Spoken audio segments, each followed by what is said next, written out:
What is going on, Sabres fans, and welcome to another episode of the Sabres Spotlight podcast, where we shine a light on all things Sabres hockey.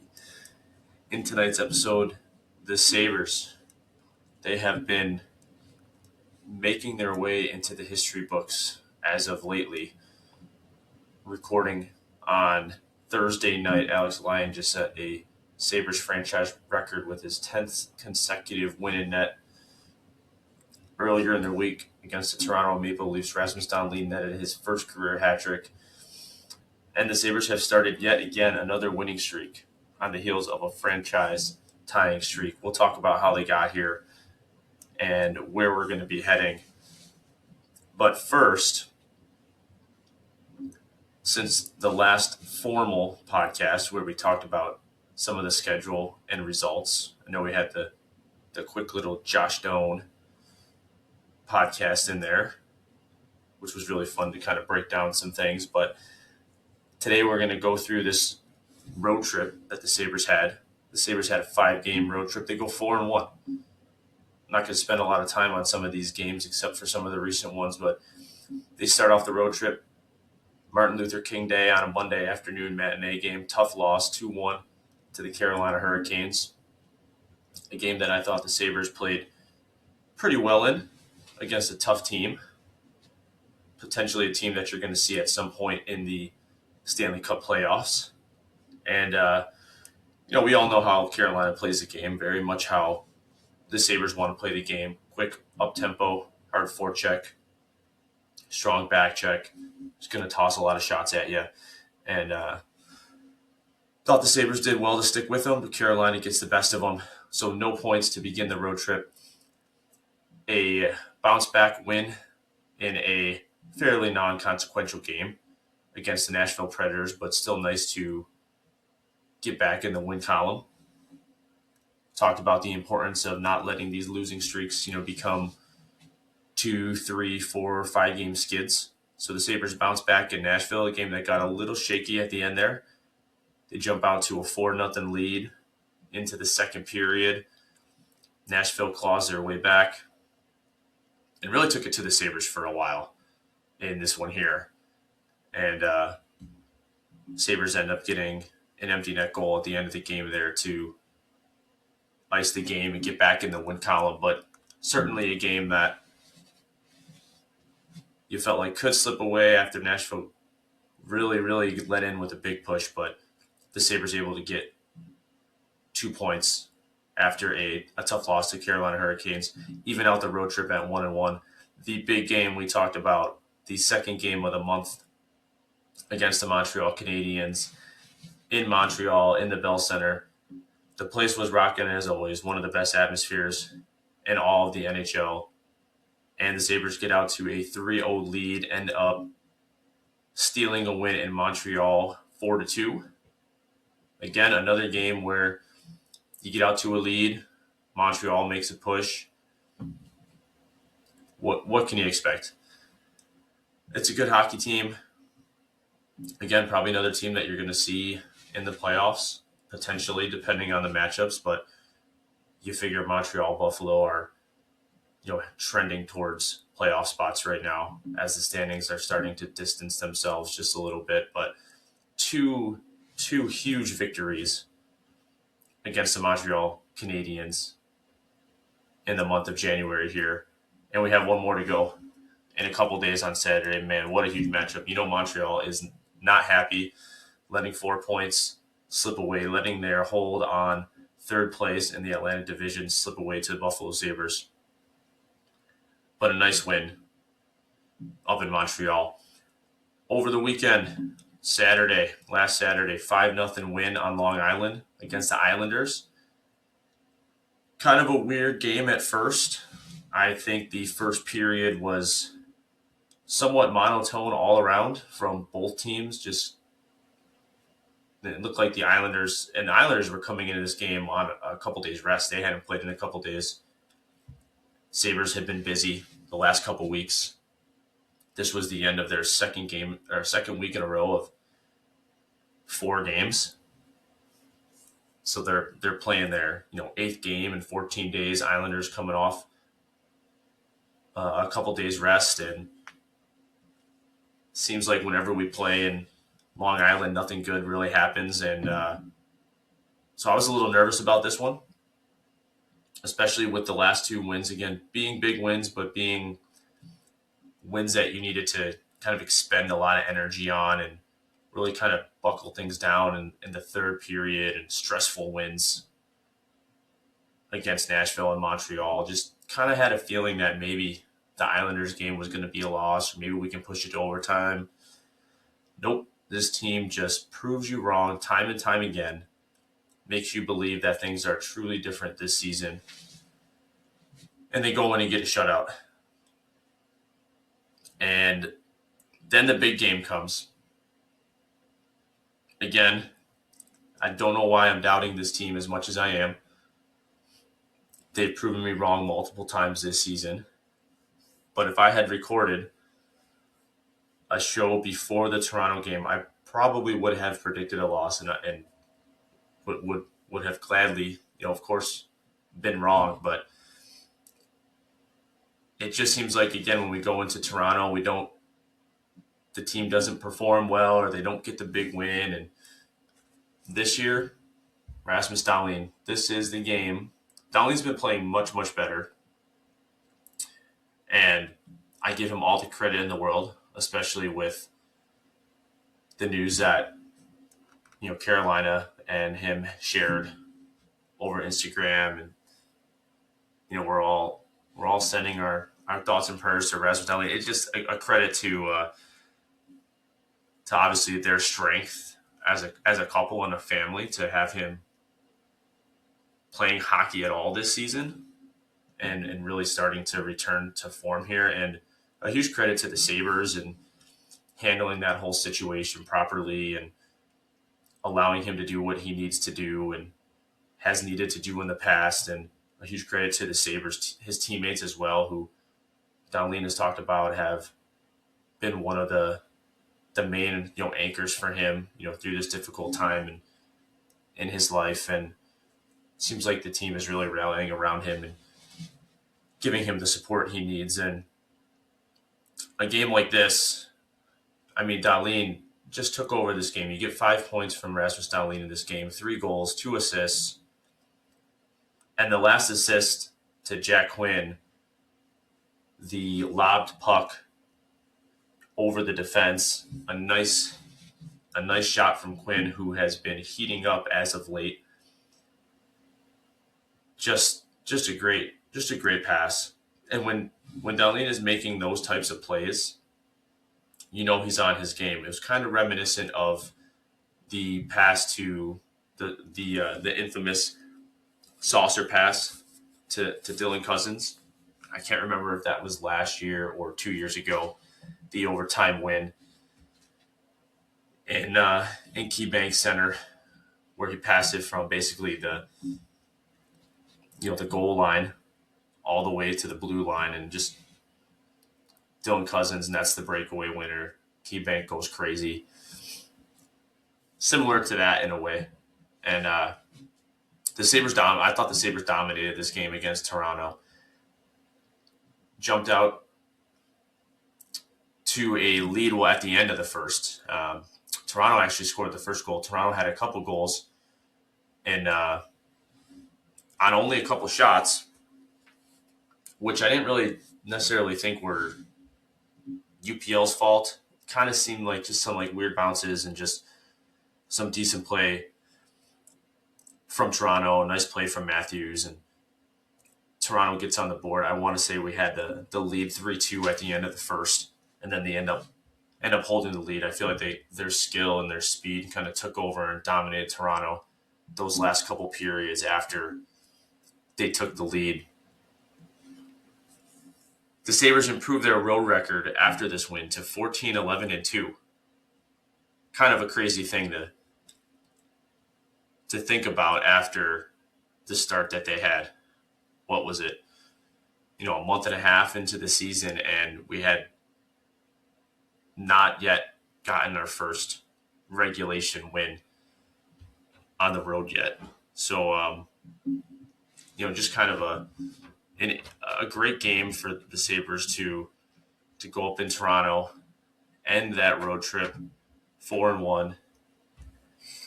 The big thing that came out of this game, of course, was UPL getting hurt.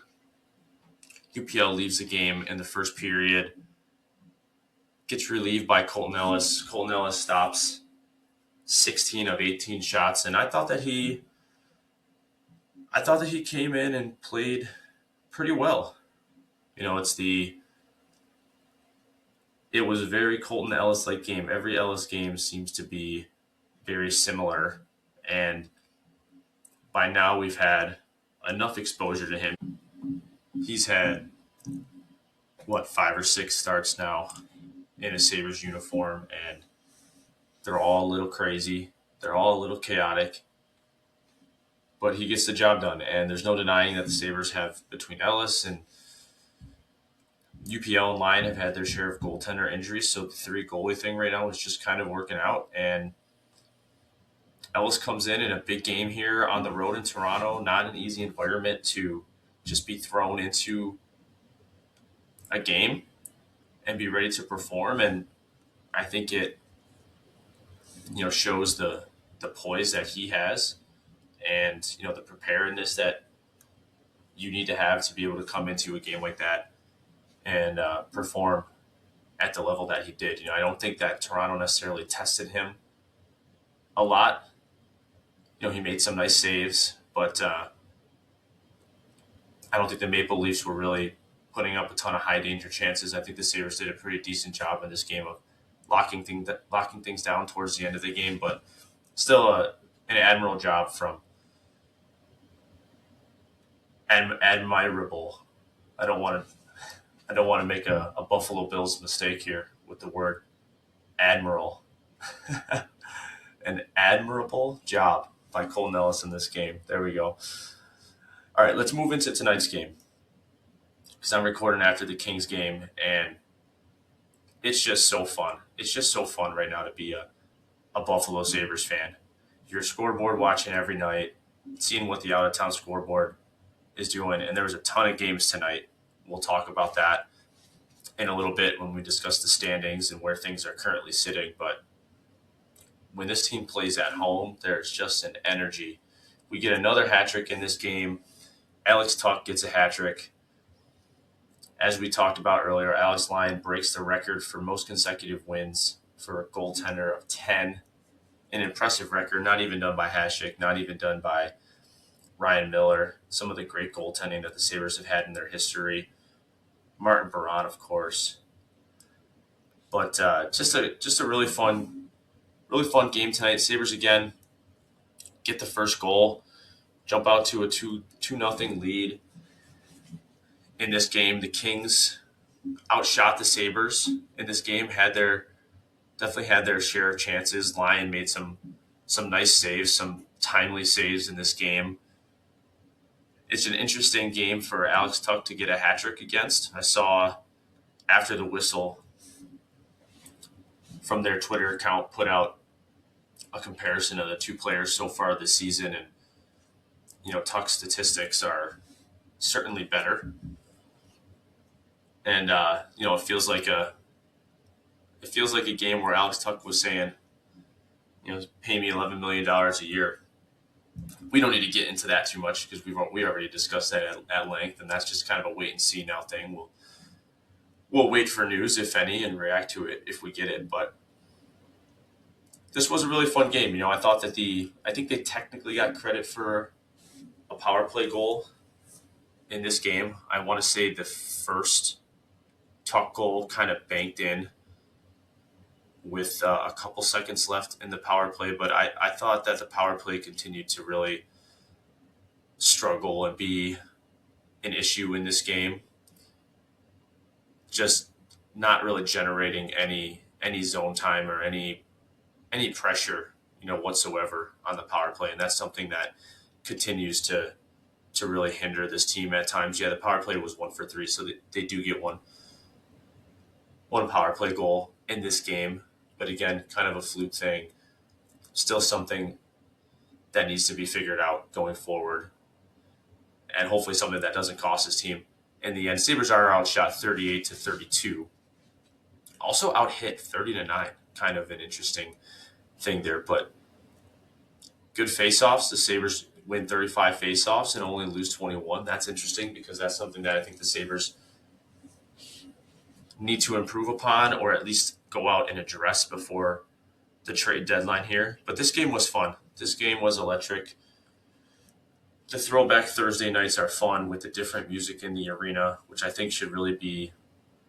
I wish that was an all-time thing because the goal song, the Sabres goal song, it's okay, but the throwback songs, they just really get me hyped. And there's just a different energy in KeyBank Arena when the Sabres are wearing the coat heads.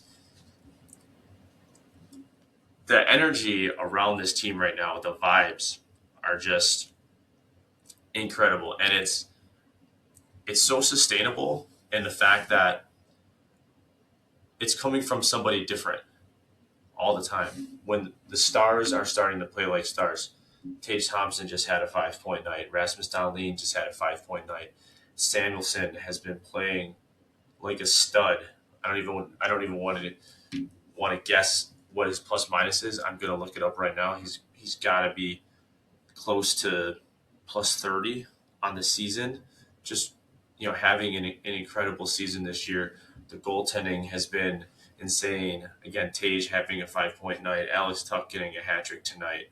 It's just we've been saying for so long we need the stars to be stars, and they're finally playing like it on a consistent basis now and propelling this team into that upper tier. Samuelson's a plus 27 on the season, 31 points. He's got 8 goals on the season. And seems like it's somebody different who's doing it. A line that's really going right now, Zucker, McLeod, and Quinn. I think that lines look great. Again, look at that line playing good. It's not even like we've been getting a ton of production from Ryan McLeod. He could be next. Jack Quinn's been on a heater here the last couple of weeks. He's up to like 22 assists on the season. I think he's got like 12 goals. So he's quickly getting the point totals up there. Maybe we get this next handful of games, we get Ryan McLeod. Zucker's been playing well. This new kid line, Oslin's almost at 10 goals on the season. I believe he has 9 goals right now. But the Hellenis, the Hellenis and Noah Oslin line has been really just playing so well. And I think Doan's on that line now. Yeah, Benson was on that line for a couple of games, and they were really humming when it was the HBO line there, as it's been coined, or the new kid line. But I know Doan's been on that line a little bit, and that's what's so great about this team is that it's been somebody different every single night. It seems there's been nights where the stars have been stars and brought it home, and there's been nights where it's been some of those other lines getting the job done and contributing. And that's a scary thing. When a team can roll out 4 lines like that, you're going to have a lot of success, and you're seeing it consistently with this Sabres team to the point where it's not a fluke, and you're starting to creep up in the standings, even the league standings. If we look at the standings right now, the Sabres are 7th in the entire league, 2 points behind the Dallas Stars, 3 points behind the Red Wings, only 4 points behind Carolina for 4th overall in the league. That's crazy. I've been reading some power rankings. Sabres are top 7, top 8 teams in these power rankings.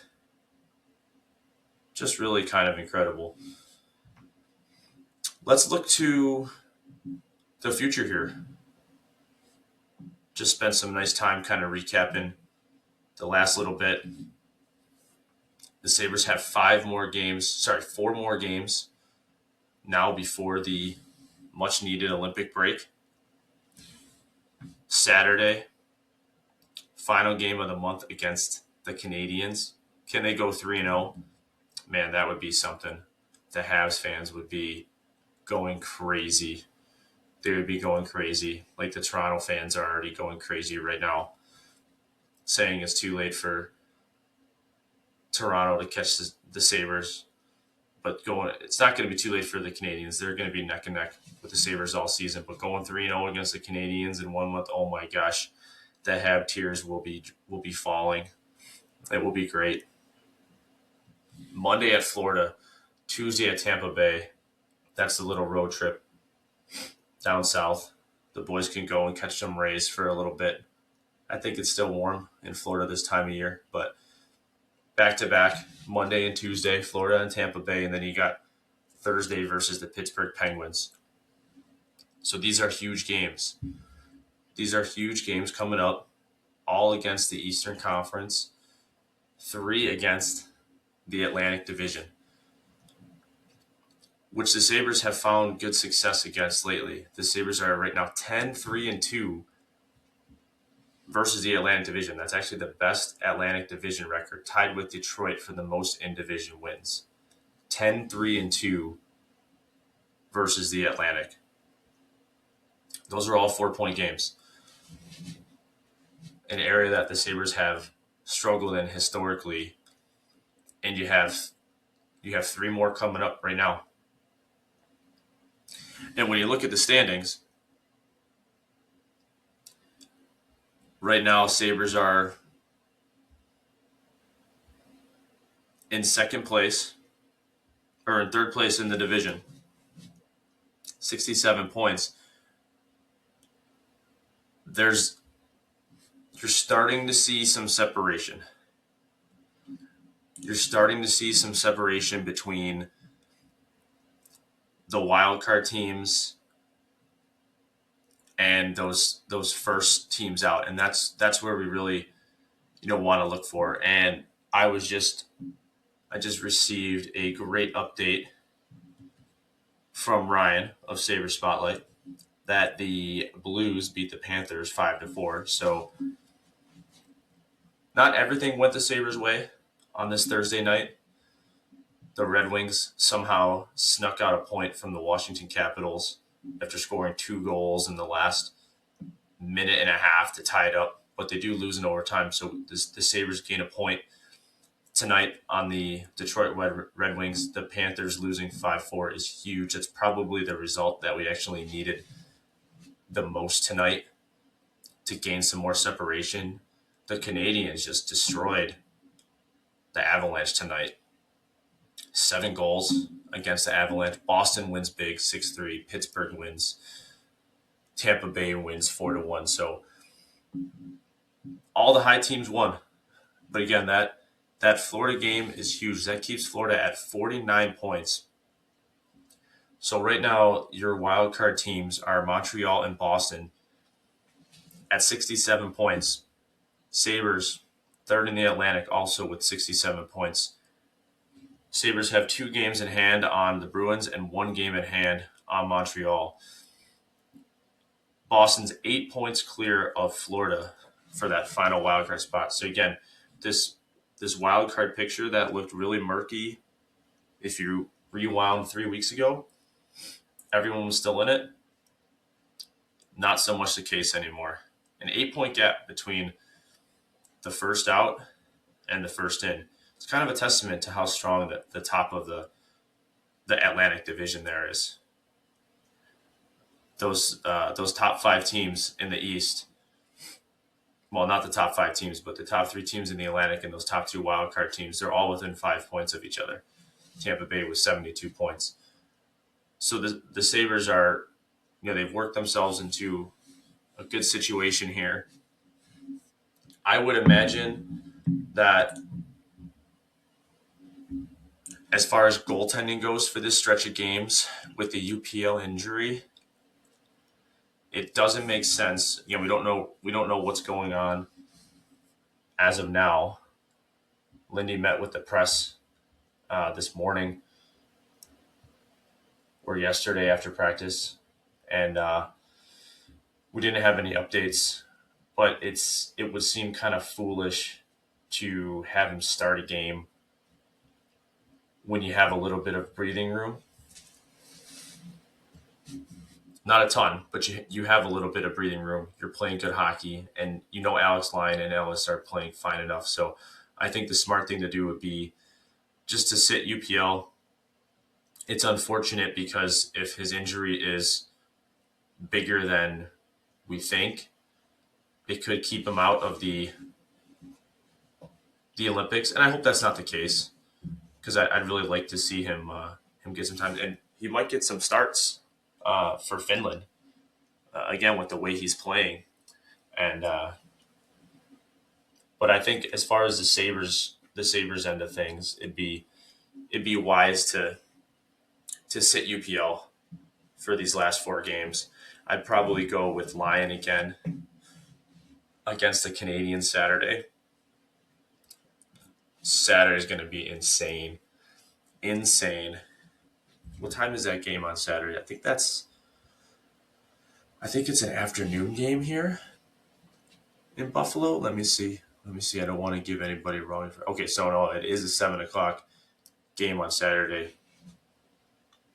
Man, that game is going to be crazy. I'd be willing to bet. I went to the last Canadiens game. Lot of Montreal fans. Couple thousand. Happens all the time. We know. I'd be willing to bet there's not as much red this Saturday. I think the Sabres fans are going to come out Saturday night. It's going to be rocking. I cannot wait to watch that game. The boys are going to be juiced for it. That's going to be a fun one. Give Lyon that start. 11 in a row. That would be something. And then you have the Florida-Tampa games back-to-back. So give Ellis one of those games. There's a day off between, so if you wanted to give Lyon the first game or the second game, it doesn't really matter to me, but I think either one of those, and then give Lyon the last game against Pittsburgh before the break. So that's what's coming. It's a fun time to be a Buffalo Sabre. It's a fun time to be in the Sabrehood. We got a couple more home games before the break, and then we got Olympic hockey, and I got a fun show planned actually for during the Olympic break. It probably won't be the next show because the next show will probably be similar to this. We'll recap kind of this last stretch of games here before and where the standings are. Any news, of course, that happens throughout that time. But I do have a couple shows kind of planned for the break of the Olympics, so we can keep some content coming here over at Sabres Spotlight, some fun show ideas. So that's something to look forward to. But hopefully the Sabres can keep things rolling. As always, stay safe in the Sabrehood. If you've been enjoying the show, feel free to leave us a review. But I appreciate you checking out the show and glad you found it. And if you have found it, tell your friends, and because strap them in. We're headed for a playoff push here. It's going to be a lot of fun. So like the show, share with your friends, give us a rating, follow us on YouTube. You can always watch over there. And as always, stay safe in the Sabrehood, and we will see everybody in the next episode. Go Sabres.